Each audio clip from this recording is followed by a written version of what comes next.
अस्सलाम वालेकुम दोस्तों, आज की वीडियो में हम प्रेजेंट कंटिन्यू टेंस पढ़ने वाले हैं।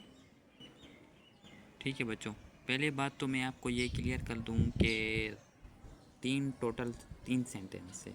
ठीक है, टेंस है जो भी हम पढ़ते हैं, present simple tense, past simple tense, future simple tense, ये तीन टेंस होंगे। ठीक है, मेन टेंस। ठीक है, उसके बाद हमने उसको क्या किया है कि जो टेंस होते हैं ना, हमने उसको बांट दिया। उसमें हमने बांट लिया, कंटिन्यू कर लिया, परफेक्ट कर लिया, परफेक्ट कंटिन्यूस कर लिया। हमने उसको बांटा है। तकरीबन 32 सेंटेंस के हैं उसमें, सारे मिला के ये जो भी है ना। ठीक है बच्चों, कि हमने उसमें बांट लिया है कि ये कंटिन्यू हो गया, ये परफेक्ट हो गया, परफेक्ट कंटिन्यू हो गया है। ठीक है बच्चों, तो घबराने की कोई बात नहीं है। टोटल 3 सेंटेंस हैं। ठीक है, हमने उसको बांट लिया है। आज हम पढ़ेंगे पढ़ेंगे present continue tense. Present continue tense, ठीक है, प्रेजेंट कंटिन्यू टेंस। उसके आ जाते हैं उसकी डेफिनेशन की तरफ से। This tense is used to show an action which is taking place at the time speech in present. इसकी मीनिंग बच्चों ये होगी, जो भी काम हम कर रहे हो, कंटिन्यू हो, जारी चल रहा हो, कोई भी ऐसा काम जो हम अपने प्रेजेंट में कर रहे हों, जो भी चल रहा हो टाइम, उसको हम प्रेजेंट कंटिन्यू टेंस कहते हैं। इसकी डेफिनेशन भी वही होगी, जो हम काम कर रहे हों, कंटिन्यू हो, ठीक है, उसको हम प्रेजेंट कंटिन्यू टेंस कहते हैं। ठीक है बच्चों, कोई घबराने की बात नहीं है। उसके बाद हम आ जाते हैं उसके फॉर्मेशन स्ट्रक्चर की तरफ से। पहले आएगा सब्जेक्ट, ठीक है, उसके बाद आएगा हेल्पिंग वर्ब, ठीक है, उसके बाद आएगा main verb plus ing form plus object. क्योंकि बच्चों ये कंटिन्यूस में इंक फॉर्म आ जाएगा, अगर इंक फॉर्म नहीं लगाएंगे तो वो सेंटेंस ही गलत हो जाएगा। ठीक है, अब आपने कन्फ्यूजन नहीं होना बच्चों। ठीक है, आप कन्फ्यूजन हो जाएगा, ये सर ने किया क्या है। देखो, पहले सब्जेक्ट लिखा है मैंने, हेल्पिंग वर्ब, क्योंकि स्ट्रक्चर की जो मेन है ना, फॉर्मेशन जो भी कहते सकते हैं, स्ट्रक्चर उसको कह लो, फॉर्मेशन कह लो। ठीक है, कि मेन ये है ऊपर वाली, subject, helping verb, main verb, ing form verb plus object हो गया। ठीक है, मेन ये है, ये अपने बात ध्यान में रख लेनी है अपने। ठीक है बच्चों, ठीक है। उसके बाद मैंने आपको समझाने के लिए थोड़ा सा मैंने आपको खुला लिखा है ये सब्जेक्ट। ठीक है, आएगा। उसके बाद आई के साथ हमेशा एम लगेगा, ये अपने बात ध्यान में रख लेनी है।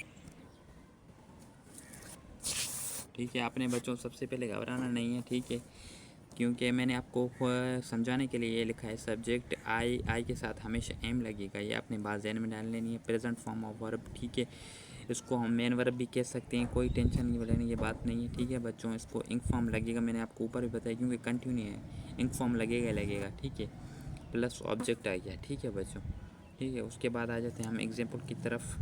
आई, उसके बाद ठीक है, उसके बाद उसका हेल्पिंग वर्ब एम लग गया। ठीक है, उसके बाद गोइंग, ठीक है, टू द शॉप, ठीक है, गोइंग उसका main verb, present form of verb, ठीक है, लो उसके प्लस ऑब्जेक्ट आ जाएगा। ठीक है बच्चों, तो चलते हैं नीचे। अगर उम्मीद है तो आपको मेरा ये एग्जांपल क्लियर हो गया होगा, पहला वाला। तो चलते हैं नीचे हम। उसके बाद आते हैं सब्जेक्ट। ठीक है, आपने सोच रहे होगे सर सब्जेक्ट बहुत लिखे हैं, क्यों नहीं बेटा, फॉर्मेशन मैंने आपको ऊपर बताया, ये एक ही है जो मैंने उसकी टेंस की है, पूरे टेंस की। ठीक है, ये मैंने समझाने के लिए लिखा है। पहले सब्जेक्ट आ जाएगा, फिर उसके he, she, it, or, any other singular subject, जो भी he, she, it, or, name आ जाएगा, उसके साथ हमेशा इज़ लगेगा। ये जो मैंने आपको बताया इज़। ठीक है बच्चों, उसके बाद प्रेजेंट फॉर्म ऑफ वर्ब, इसको मेन वर्ब भी कह सकते हैं, प्लस इंक फॉर्म आ जाएगा, प्लस ऑब्जेक्ट आ जाएगा। ठीक है, इसकी फॉर्मेशन यही है। उसके बाद आ जाते हैं एग्जांपल की तरफ से। She is cooking the food, वो खाना पका रही है। ठीक है, उसका काम क्या है, जारी चल रहा है। ठीक है बच्चों, ठीक है, शी इज़, इसके बाद सब्जेक्ट आ जाएगा।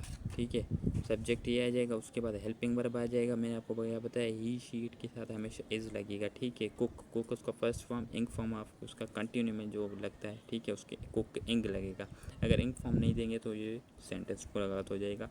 द फूड प्लस ऑब्जेक्ट आ जाएगा। ठीक है, आसान सा है, मैंने आपको ये एग्जांपल बताए हैं। ठीक है, अगर आपको समझ, उम्मीद है तो आ गया हो गया। अगर उसके बाद नीचे आ जाते हैं, ये सब्जेक्ट हो गया। ठीक है, we you they are any plural subject are present form of verb, ठीक है। उसके साथ we you are they are इन प्लूरल सब्जेक्ट होते हैं जो भी, उसके साथ आर लगेगा। Present form of verb, main verb आप कह सकते हैं, इसको इंक फॉर्म आप कह सकते हैं। इंक फॉर्म उसमें लगेगी प्लस में ऑब्जेक्ट, ठीक है। उसके बाद हम एग्जाम्पल पे आ जाते हैं, ठीक है। जो they are running towards the door, ठीक है, वो दरवाजे की तरफ भाग रहा था, ठीक है। दे आएगा, ठीक है, मैंने आपको बताया जो भी प्लूरल होगा हमेशा साथ उसके आर लगेगा, और जो सिंगुलर होगा ही शी इट उसके साथ इज लगेगा, ठीक है। ये टेंस में जो भी है ना हेल्पिंग वर्ब वो उसके हैं, आई के साथ हमेशा एम लगेगा, आई का साथ हमेशा आर नहीं लगेगा, इज नहीं लगेगा। ये हमेशा अपने बात जहन में डाल लेनी है। रनिंग क्योंकि कंटिन्यू जारी चल रहा है वक्त, ठीक है बच्चों, क्योंकि उसके रनिंग टूवर्ड्स द डोर, ठीक है, वो ऑब्जेक्ट आ जाएगा, ये मेन वर्ब आ गया, ठीक है बच्चों। उसके बाद आ जाते हैं हम प्रेजेंट कंटिन्यूस नेगेटिव सेंटेंस की तरफ। प्रेजेंट कंटिन्यूस नेगेटिव सेंटेंस हम देख लेते हैं थोड़ा सा। उस पर सब्जेक्ट प्लस आई के साथ एम मैंने आपको बताया हमेशा लगेगा, उसके साथ कुछ भी इज़ नहीं लगेगा, ना आर लगेगा, ठीक है, वो प्लूरल के लिए आर लगेगा, ठीक है बच्चों। उसके बाद एम आ जाएगा प्लस नॉट, क्योंकि नेगेटिव सेंटेंस से हमेशा नॉट आएगा। प्रेजेंट फॉर्म ऑफ वर्ब, उसको मेन वर्ब भी कह सकते हैं हम। इंक फॉर्म आ जाएगी क्योंकि कंटिन्यू है, इंक फॉर्म उसका लगेगा प्लस में ऑब्जेक्ट आ जाएगा, ठीक है बच्चों। हम उसके आ जाते हैं एग्जाम्पल की तरफ से। आई के साथ हमेशा एम लगेगा प्लस नॉट, नॉट हमेशा 3 नंबर पे लगेगा बच्चों, ये हमेशा आपने बात जहन में डाल लेनी है। नॉट हमेशा 4th नंबर पे नहीं आएगा, अगर किसी ने 4th नंबर पे लगा लिया तो वो सेंटेंस गलत हो जाएगा हमेशा, ठीक है। नॉट हमेशा के कोई भी चीज़ हो जाए, नॉट हमेशा 3 नंबर पे आएगा, फिर उसके बाद मेन वर्ब आ जाएगा, ठीक है। तो उसके बाद ऑब्जेक्ट आ जाएगा हमेशा। वो शॉप पे जा रहा है, अभी गया नहीं है, वो जा रहा है, ठीक है, तो ये कंटिन्यू होगा। उसके बाद आ जाते हैं इंट्रोगेटिव सेंटेंस की तरफ से। इंट्रोगेटिव सेंटेंस सवाली जुमले जिसको हम कहते हैं, ठीक है। उसके बाद उसका स्ट्रक्चर फॉर्मेशन आ जाएगी, उसके बाद इज लगेगा, ठीक है। उसके बाद सब्जेक्ट लगेगा, ठीक है, हमेशा he she it or any singular subject के साथ हमेशा क्या लगेगा, इज लगेगा, मैंने आपको बताया था, ठीक है। उसके बाद प्रेजेंट फॉर्म ऑफ वर्ब कह सकते हो, उसके मेन वर्ब भी कह सकते हो, इंक फॉर्म लगेगा बच्चों, ठीक है, प्लस ऑब्जेक्ट आ जाएगा, ठीक है। घबराने कोई फॉर्मेशन आसान सी है, ठीक है बच्चों। ये मैंने आप समझाने के लिए आपको ये खोल करके लिखा है, ठीक है, वरना मैं चाहता था तो कोई इसको कंजेस्टेड भी लिख सकता था, ठीक है बच्चों। उसके बाद हम एग्जाम्पल की तरफ आ जाते हैं। Is she living my office, क्योंकि शी आ जाएगा, ठीक है। उसके बाद लिविंग इंक फॉर्म लगेगा क्योंकि कंटिन्यू है, माई ऑफिस, वो अपना ऑफिस छोड़ रहा है, अभी छोड़ा नहीं है उसने, छोड़ रहा है, कंटिन्यू जारी है, उसका वक्त चल रहा है, ठीक है बच्चों।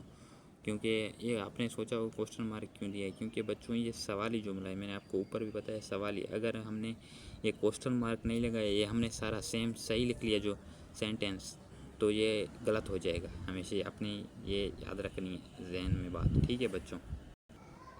अगर आपको अभी भी समझ में नहीं आया present simple, present continue tense के जो भी थे सेंटेंस थे, डेफिनेशन थी, तो मुझे कमेंट करके बता सकते हैं, मैं उस पर अलग वीडियो बनाऊंगा बच्चों। तो बच्चों ये था हमारा आज का टॉपिक, प्रेजेंट कंटिन्यू टेंस, ठीक है। मुझे उम्मीद है कि आपको समझ आ गया होगा। अगर कोई क्वेश्चन है तो कमेंट में पूछ लेना।